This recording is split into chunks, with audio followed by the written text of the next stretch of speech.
Hey, this is Frank Bryant here with Medicare Gurus, and thank you for joining us for another live sales dojo where we talk about topics for agents and also for clients and anyone who deems fit to watch it, whether you're live or you're watching in a recording. I'm sitting here with Stephen Grip, who is the director of our recruiting operations for both internal agents and also agents around the nation, and also a damn good agent. So, right. So, yeah, how you doing, Grip? Good. Very busy. It's interesting because as we get closer to the holidays, you would think people are, stepping into their jobs and trying to wrap up the year, but we've had a lot of people showing interest. They're really excited for what we have to offer. Oh, yeah. Sometimes it's funny because we're in a unique field. A lot of times people have, like in consumer goods and stuff like that, they'll have a real big crush on fourth quarter. Financial service and, other stuff like that, business to business sales, they'll have a lot of wrap up they need to do, discretionary budgets they need to spend, stuff like that. But a lot of times it can start slowing down. Yeah. But in our industry, it doesn't. It actually accelerates because of the annual election period, because of all the other things. So it's a really good place to be. Yeah, working for an incumbent in the past couple of years, I always thought that those companies, knowing that their business was going to be heavy fourth quarter business, that would be their focus. That's not necessarily the case. I get lazy. Yeah, it's really interesting that they're like, you see this past year, actually, you see a lot of those big companies laying off people mid AEP. It tells me that they're really not concerned with AEP. Well, I think it could be see that they're not concerned anymore with it. Okay. Because I'm sure they had a lot of hope before it. One of those big local incumbents who's shut down all their centers now.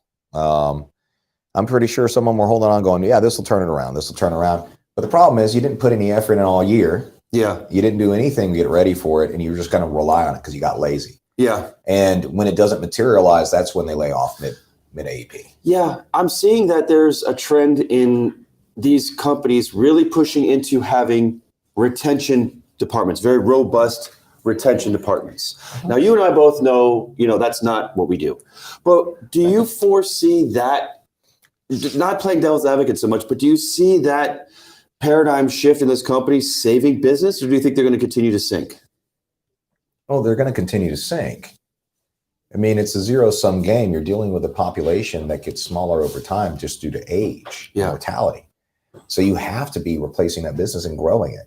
There's no homeostasis when it comes to business, period. Yeah. If you're just keeping your head above water, it's only a matter of time before you go below. Yeah. And that's the big thing, is that you can't. And by the way, we do retention too, but we trust our agents to do the retention. Right. That's the difference. Yes, you have to create a total experience, not just for the client, but for the agent who interacts with the client. Yeah. It can't be disjointed. They are not buying this product. They are buying a person. Yeah. Going back to what you were saying about when people were coming on board, they're saying, hey, what is their biggest fear? And, you think a lot of these agents, after we have these conversations, are like, oh, my biggest fear is not making money. No, these agents are saying, my biggest fear is not being able to talk to my clients. That they're like, I'm told not to. Right.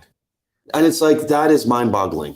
It's absolutely mind-boggling because it's counterintuitive. It is. And the big companies wonder why they're losing business. Well, it's not only that, but not talking too much is an essential tenet of not losing sales. And also it's the easiest and best and most effective way to build rapport is to listen to people.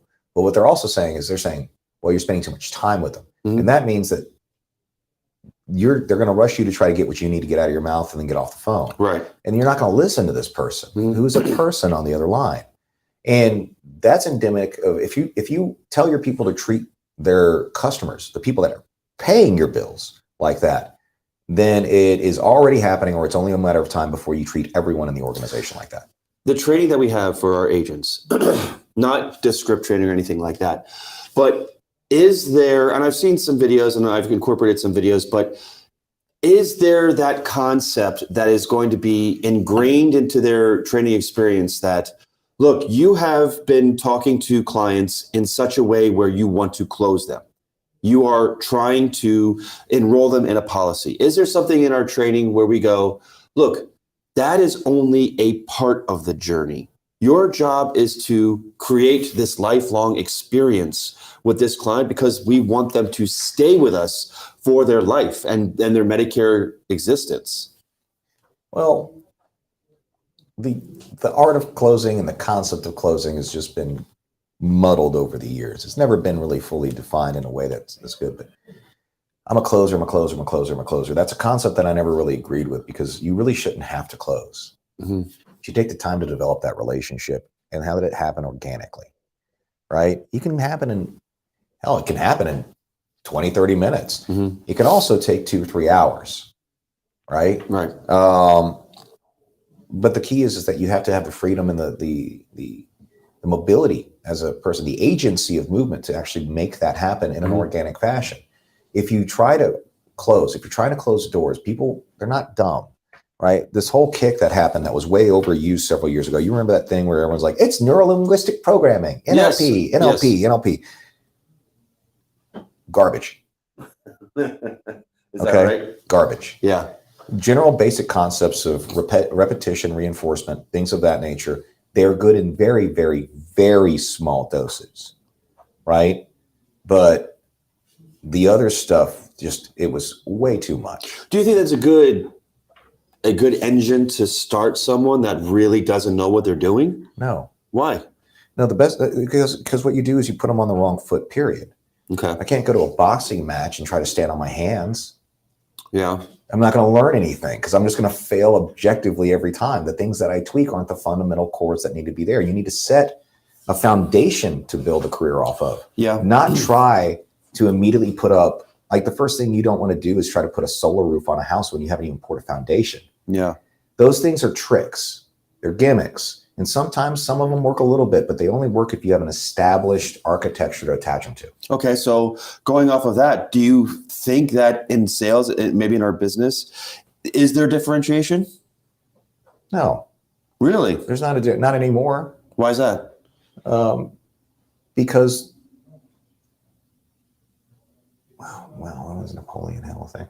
About 100 years of BS and new thought movement garbage getting mixed into the mix. Okay. And then becoming canon itself, right? The art of and also the introduction of the mail order. I mean, the mail order system, even Sears Roebuck put a dent in some things. Mm-hmm. Customer service, client service, those things have become a real thing of the past in a lot of areas, except for some of the highest end places you can go to purchase stuff. Yeah. So what you look for, and the way to do it is to look for people that are good at human interaction, right? So let's go off of that. Now let's transition to agents.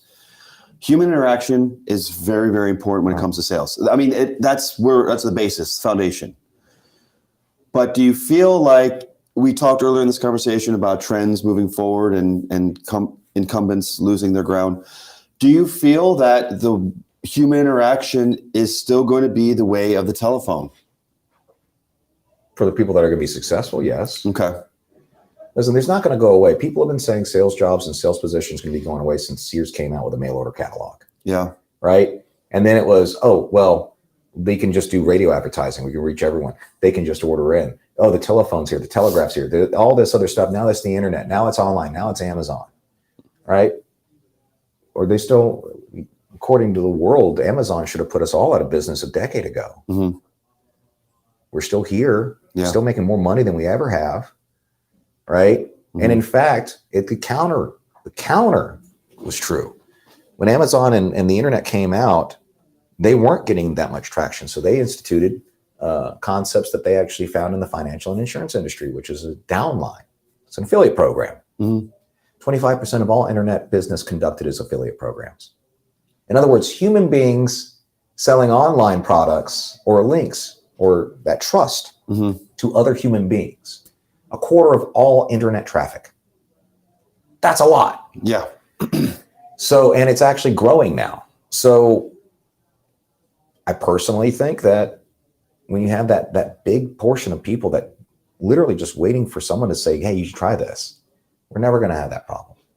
I mean, in some aspects, I'd love to have it. I would love not to have politicians anymore. Right?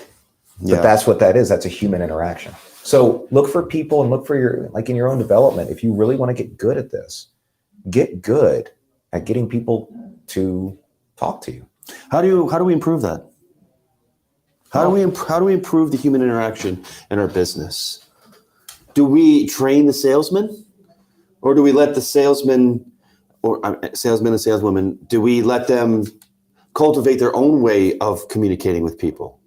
Well, I think when we train them, we have to train them. And what we really need to do is we need to start training people to understand that it's no different than you just meeting a stranger. So going off of that, so just piggybacking off of that, that's what I was talking about with differentiation. Like, is there differentiation in training when we come to recognizing talent, or we come to recognizing agents who feel like they're able to grow as an agent through this training? Well, growing as an agent is going to be a secondary thing to growing as a communicator, right? So you need to work on your communication skills, not only while you're at work, right? Mm-hmm. But also in your personal life. I mean, I haven't had a drink in years, and I still go to bars all the time. Not because it's, I'm picking up women there or anything like that. What I'm doing is I'm communicating with people. I'm learning those skills because I don't get to stay on the phone as long as I used to. Yeah. And to be able, and having realized a long time ago that it's the same skill to go up to some stranger in a place and go, "Hey, I'm Frank. How you doing?" It translates. Can those skills be taught?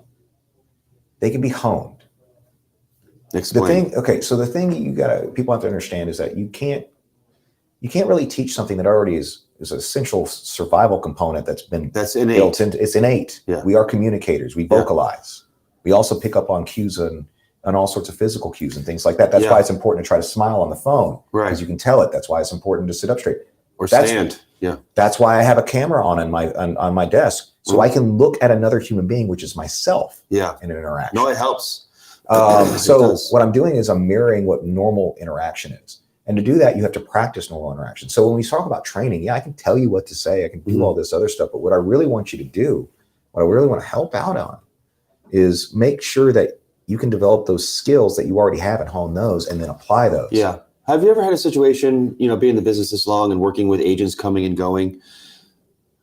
Let me rephrase. Have you ever talked to somebody that's come in and you've hired that as soon as they get on the phone, they're either going to make it or they're not going to make it? Can you tell right away, or is there a time frame where you're like, yeah, this person is good, or this person needs to find something else? Just based on their communication skills. I am good enough to do it about 70% to 80% of the time. However, it is a large enough margin to where I'm not arrogant enough to go, I know that person doesn't have it. Right. I've been wrong enough times. There's the outliers that are enough that you should give that chance, because quite frankly, right, what's it going to cost? Some leads. Right. So, but those guys that actually get past that, and this is the key on this, that 20%, right, or that 30% that I'm wrong about, end up just annihilating it. Yeah. Right? Mm-hmm. So it's just one of those things. And also, so if you're wrong enough, you realize, okay, I am fallible. I am wrong enough. My opinions of people can be. My own narrow worldview of what can make you successful don't necessarily apply to everybody. Then you'll be amazed at what you'll learn, even from those new guys that you thought were just going to be absolute chumps. Yeah, but I think what is innate in all of those agents, everyone that I've come across, because I've done lots of training, I've met a lot of agents doing this for a while, the ones that I always saw as successful, the one skill that they all similarly had, they all had different talents, they all had different motivations, but the one thing that they all had that was identical was self-awareness. That they knew that when they started out, whether they were really good or they were good or whatever level they started at, when they became self-aware, where they're like, I'm really good, but I know I can learn, or I'm not very good, I need to learn. When that self-awareness kicked in, they all jumped a level. And there's also a healthy dose of humility. That's true. But what I'm trying to get at in my own experience of working here is everybody that I talk to, my magnanimity, I want them to do well in life. I want them to come on board. I want them do a great job here and I explaining everything that I do, I want them to do well. But like you said, we are not a hand-holding company. We are a lead a horse to water company. Mm-hmm. So I'm trying to, before the horse drinks, I'm like, this is what you need to be ready for, and a lot of times I struggle with that because some people don't have it, and either they get it later or they never get it and they just epically struggle, or they find something else, or they're just bouncing from company to company because they're just not aware. Like, and we can give tons of examples of people that have worked here where they're projecting their innocence of their problems, their infallibility. They're saying, no, the world is the problem. I'm not the problem, which is their lack of self-awareness. So my question is, is there a way for us to recognize that with these remote agents? Would we have to talk to them and in the middle of their, business, if they're struggling, like, hey, let me hear some of your calls, or hey, what is going on while you're selling these things? Well, I'm calling people, no one's picking up. Well, not true. Let's look at this. We've had that conversation all the time. As in, if someone's ego is so fragile that they're going to delude themselves that the world is the problem, then nothing I'm going to say is going to break them of that, because everything that I'll say will be discounted and thrown away as garbage. That's my stubbornness, though. I want to break through that. I'm like, no, if you listen to me, I will tell you that this is where you're wrong. Training, you hear me. But training is sales, Griff. I know. And can you ever make a sale if you're in an argument? No. Right. Never. It's the same thing. So, I mean, that's what leadership isn't pushing ship, right? Yeah. Right. I'm here to lead you to a better life, lead you to more success. Yeah. I've been through this path. I can make it easier for you. Right. Mm-hmm. So that doesn't mean, but I got to lead you. I can't be behind you, pushing and badgering and beating you. Yeah. All right. I can't be whipping you forward. Mm-hmm. There's too many people to do that with. Yeah. So, and you have to, it's part of your own humility. When you're leading and training people, you have to be upfront and honest with them, mm-hmm. that not all of you are going to make it. Yeah. That's okay. Yeah. That's okay. But that's one of the reasons why you look for people in sales and sales leadership that are actually salespeople, mm-hmm. that actually actively do it, because that keeps them grounded. If they're able to have success in the sales industry or in the insurance industry or here in Medicare, right, then I know already that they have the right mindset to be able to lead, because they're not going to sit there and say, I can't have this person fail because I'm so awesome. It's not about you. It's about that person. Yeah. And that person at one point is going to either make a decision to go, okay, it's not about me either. Mm-hmm. So I need to go ahead and start developing. Yeah. And by doing that, you also keep yourself open to learning new things from new people. Like we keep on talking about this. There's constant innovations here. So it's hard. Now, I will give you this. It's really hard to do it remote. Here, and why people come here on the contract inside this office is because they know that the training ends up being just because of proximity, mm-hmm. ends up being really amazing and it highly, highly accelerating. I mean, Jacob Crotty's been doing this for 2 years. Have you ever met anyone in the industry that's in the place he is right now? No. Right. We're that fast at it if you're in our office, mm-hmm. because we actually get to know who you are. Right. Yeah. I get to see, just like you said, you get that, I got that impression. Yeah. Right. Well, I also can start to see your personality. Now, constantly looking at it. Now I can look at those points and I can get them through. That is harder to do remote. Mm-hmm. Just is. Yeah. It's not impossible, but it takes a lot more effort.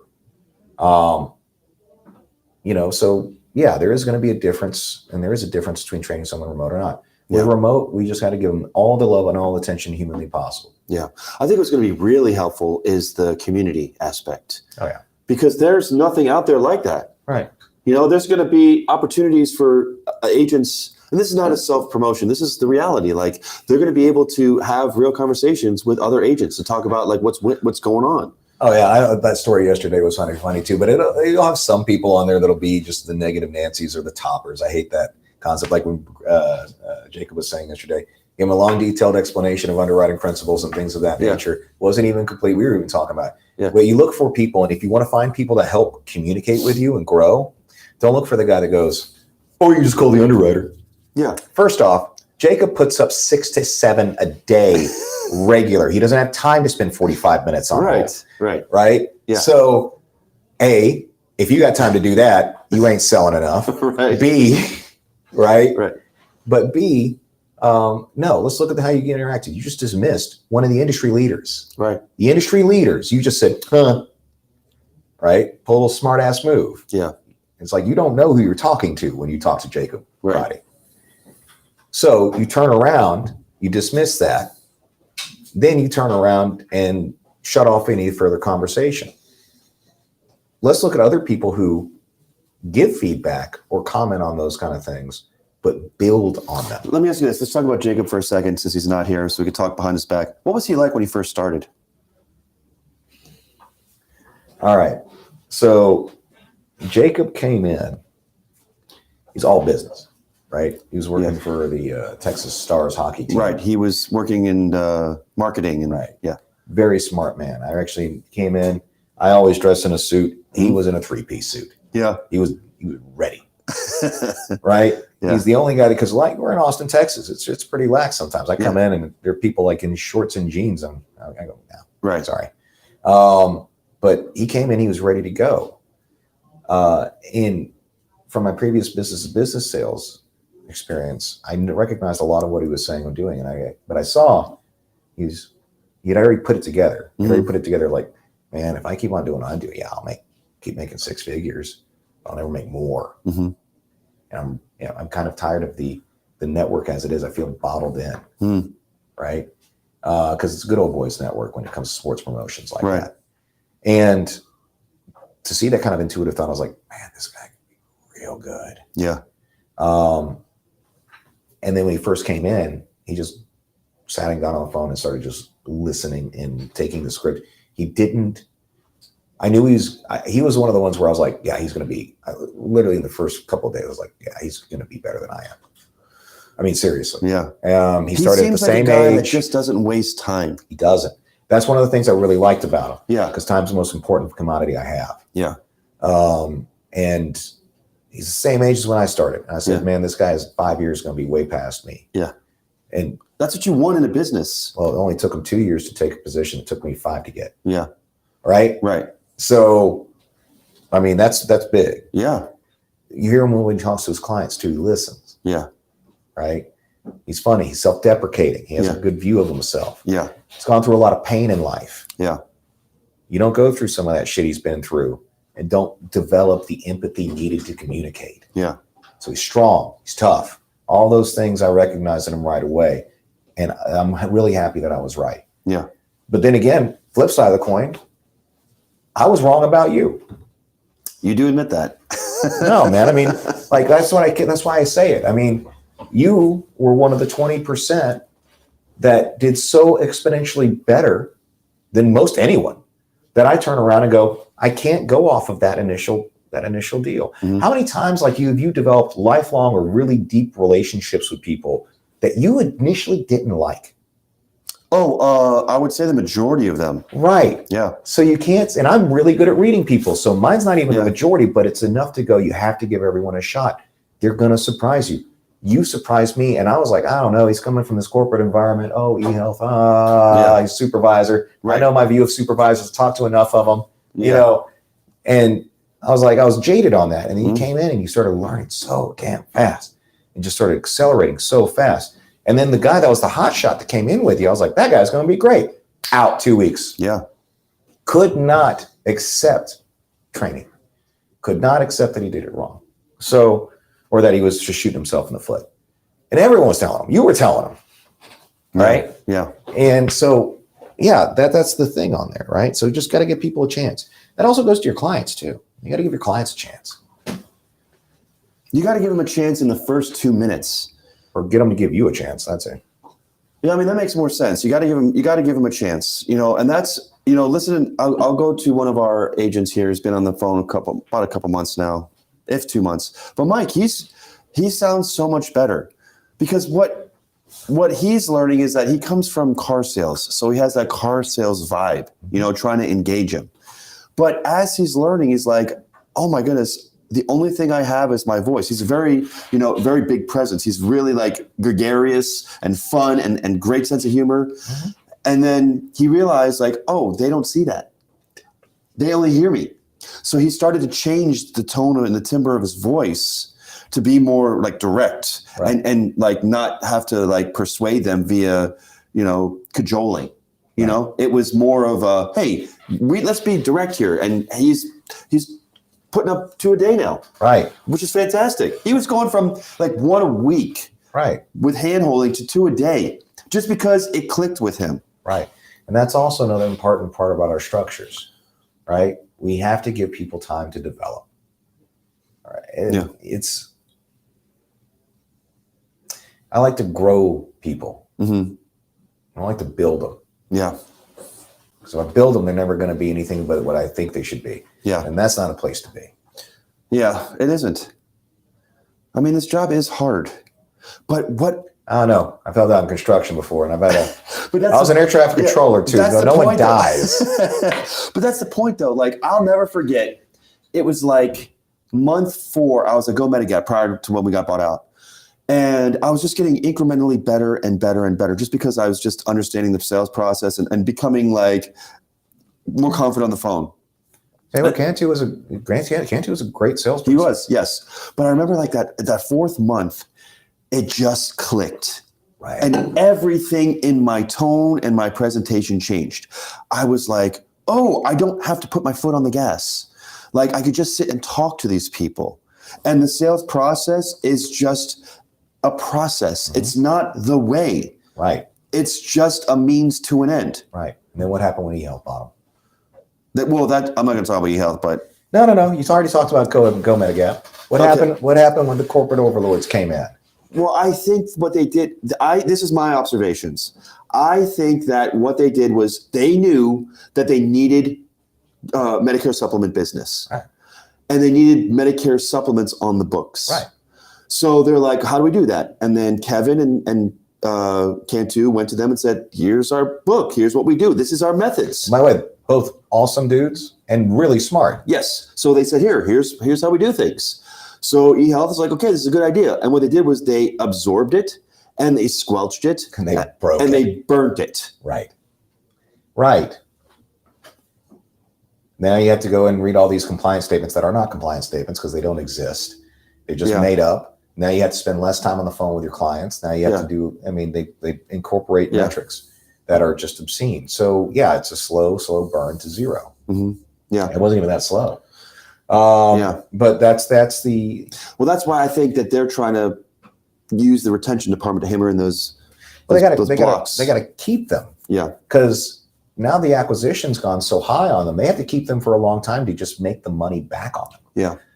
So that's a big problem. And you shouldn't have to do that as an agent. You shouldn't have to. You got to spend it. It's easy to keep a client if you spend a lot of time with them at first. Yeah. And then you just check in with them. Call them on their call them on their birthday. Don't send an email. Right. Don't treat them like an annoying uncle you wish wouldn't come to Christmas. That's really cool. And our CRM updates them when it's birthday, right? Right. Yeah. It's just the first half hour of your day when you're not even ready to make a sale. You're just getting your coffee into you. Just call them. Hey, man, just happy birthday. How you doing? Good? Yeah. Got any plans? Cool. All right. I'll talk to you in a while. If you need a rate increase, let me know. Yeah. That's it. Yeah. That is it. And then all of a sudden, your retention rates are through the roof. Yeah. They're not even peeling off the policies that you have. They're not even really coming back to you for policy changes. In fact, when the rate increase starts going up, they call and apologize to you that they might have to switch. Yeah. And you're like, no, that's fine. That's what I'm here for. Right. That's how you get people to stay on books 5-6 years without switching. No, that's perfect. That's perfect. But that, you know what that does? That frees me up to go get more new clients and make them happy and then get more referrals from them. Yeah. Right? There's all sorts of things that you could be doing to do that. They don't cost any money. Yeah. They don't. And that's what baffles me about it. You can't just throw money at this stuff. We don't expect our agents to go sit there and lose money for 3 years and hopefully make it back on the fourth. The conversations I'm having with these new recruits, they're just like, they're in awe of how because they haven't been in the business that long. And their only experience with the business is with these incumbents. And they're like, it's just so fascinating how much things are hidden and how much things are ordered for us to do. That just seems incongruous with how it should be done, especially with people that need help from us. Right. Like who needs help more than all of us? People who are 65 and older. Right. This is a brand new insurance product that I get excited. I'm sorry. But don't apologize. These are people who are turning 65. No one has taught them what to do. They're getting a brand new insurance product that they are individually responsible for. And their first contact or their first interaction are people who are on bases and bonuses, forced to put these people on plans without any experience or any information given to them. So you want to see why it gets so bad so quick? Why you get so mad so quick? You know why it gets so bad so quick when you got this own problem where there's no information, there's nothing on there, and you have all this. The agent isn't allowed to. I mean, the agents don't even know what to do anymore. Right. There's so much hidden from them. Yeah. Well, it's not necessarily intentionally hidden. Mm-hmm. I mean, a lot of times they don't want to talk about comp because they don't want to let anyone know how much they actually make on a policy because the agent goes, wait a minute, I did all that work. Right. So, but outside of pay structures, do you want to know like how functionally, right, in a course of your day-to-day activities that these organizations have loaded you down with so much headache that you can't even think about the other stuff, how the industry works. Yeah. Right. Every single person that sells subs and sells Advantage Line is a licensed agent. We're fully qualified and understand the laws and regulations going to every single state that we operate in about Medicare. Yeah. And if you've taken your AHIP examination, I'll be all compliant. I would be surprised if we're better. We are actually better and more knowledgeable because we hold a license. And a lot of the people that are outside of this organization that are telling agents what to do not hold that license, have never sold insurance, or sold anything at all. Mm-hmm. So can you see this? Oh, crap. Yes, we can see the board. You can see the board? Cool. Well, I just... Oh. Can you hear me now? Yeah. The battery popped out of it. Yeah. So... here's one of the things that happens, right? We talked about logistics and supply lines before, but it's also the game, they also call it the good old game of telephone. Right. You tell someone tells someone else, and every time that story gets more muddled and messed up. Right on the lower half of it. Lower half? You got it.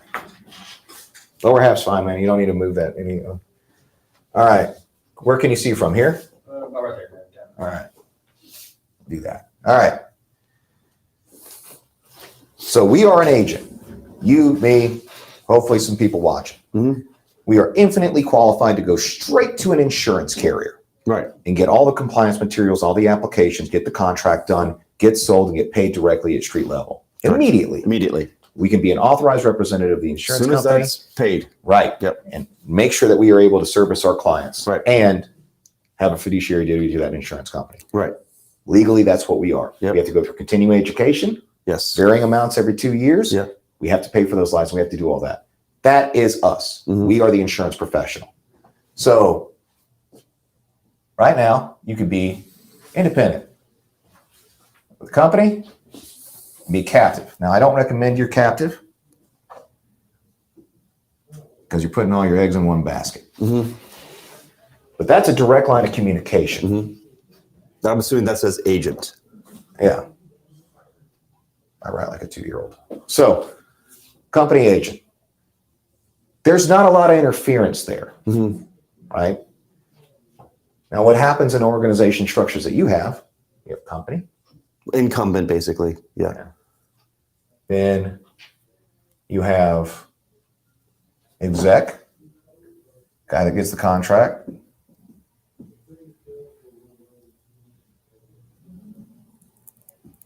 Who then passes it on to compliance.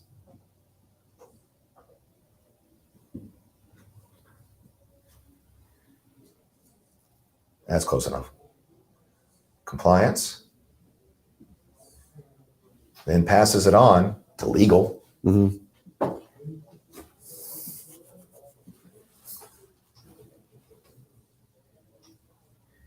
Then passes it on to training, which is also management. Then passes it on to agent. Right?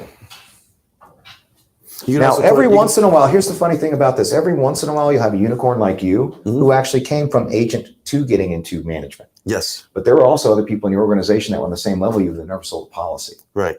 Right. That's scary, isn't it? Yeah.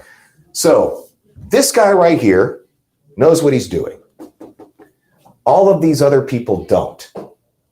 And all of these other people are relaying this information, right? Mm-hmm. Every step it's getting more muddled. Every step it's getting less clear. But also you run into a problem of justification. Every person in this chain, every team in this chain needs to, as a basic biological component, validate their existence. So what would only be 1 hour of work to make a sale? Well, we're going to start off at 1 hour, and then we're going to go ahead and add 20 minutes. We're going to add 30 minutes 30 for minutes. compliance. Yeah. Oh, legal's going to go ahead and beef that up to 45, Yeah. right? And then we got training and management. That, Maybe we'll just go ahead and put it at net zero just to be okay, because there are going to be guys like you who's like, that's BS, man. I don't want to do that. right. So now we have 1 hour, 50 minutes. What? Another 45. Yep. So An hour and 20. yeah. No, that's another hour and 20. So now we have 2 hours, 20 minutes. Right. That's what I meant. Yeah. 2 hours, 20 minutes. I've effectively more than doubled the time it makes to make a connection with a person because all the BS I have to go through. Now I can't sell as much.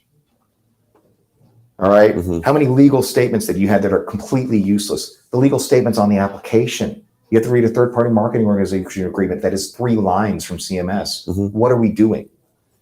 Right? This gets in the way of agents developing because they're getting led down a path that has nothing to do with insurance. In fact, it just makes these people, it validates their existence, their salaries, which are very high, Mm-hmm. but it doesn't help you sell. So what we got is us. MG. You know, this company, and there's MG. Company, agent,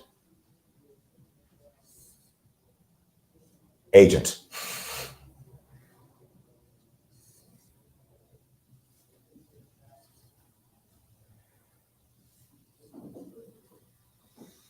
And then also those agents share with each other. Mm-hmm. So we create network nodes now. And it's not a bunch of people that don't know what the hell they're doing, adding and complicating a situation.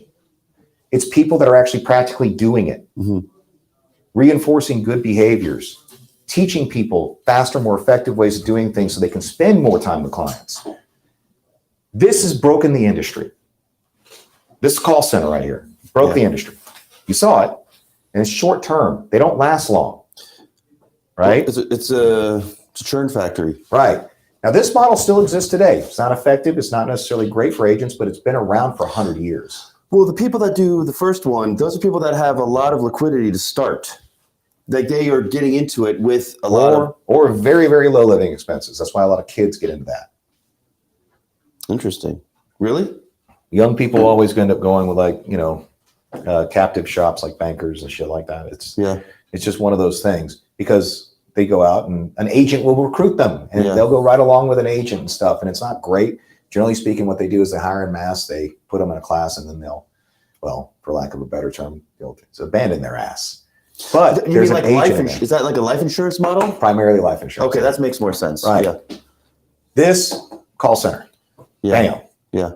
This, which is ridiculous because, by the way, this insurance company already has all of these stations here. Mm-hmm. They've already run it through those stations. Right. So why are we doing it again and adding an extra level on top of that? Yeah. The infrastructure from the carrier is already put in place. Right. So we just said, screw it. We're not doing that. Yeah. So, and by the way, it works great. You've seen it. You're a product of it. I'm a product of it. Yes. I'm a product of it. Yeah. So, and that's it. I would Yeah. put anyone on the sales floor up against anyone that's ever worked at eHealth and watch them just annihilate them. Mm-hmm. Imagine Victoria coming back to eHealth. She want to go back next No, year? I'm not talking about like working there, like just coming back and being like, hey, let me tell you how things are in the real world and how I'm, doing much better for my clients than I ever did at eHealth. Right. Doing much better for myself. Right. Oh, and by the way, it doesn't help that all this stuff that they tell you to do when they throw it on there actually hurts your sale. Oh, yeah. Well, I mean, they're going to say that in the training. Of course not. But half the trainers up there never sold it in the first place. And they also I was when I was doing presentations, they brought me into the training program to help train other agents because I had experience. Right. I was a very rare one. Very rare. That's why I called you a unicorn. Yeah. So that's generally what happens. So when that supply chain gets too long, there are too many intermediaries. Yeah. It's like what you see in the world today. You have giant armies that can't do anything because by the time their supplies get to their front lines, there's nothing left. Yeah. Yeah. I mean, it's so crazy that you say it like that because when I'm talking to these agents, they don't say it like that because that's their reality that Right. they have. And they can't see it because they're in it. They're in it. Yeah. So they're like, I don't know why I was let go, or I don't know why my bonuses change so frequently, Right. or my paycheck was fluctuated on a weekly basis. Right. Because they have to cover all that. Right. So, and that's a dangerous opportunity. And by the way, that's what happens when you get outside investment capital involved as well, because then those structures are built in. That's what happened. Yeah. It wasn't anyone's real fault. It's just the nature of that beast. That's why it's so important for us. We avoided that. Yeah, but it would amaze you how much outside capital Brandon Todd has turned down trying to invest in this company. Probably make you a little sick to your stomach, really. Because we know what happens when that happens. I lived it. Right. We don't want to do that. We don't need to do that. I don't need to meet a quarter here. Yeah. I don't have to sit there and play Hunger Games with people. Right.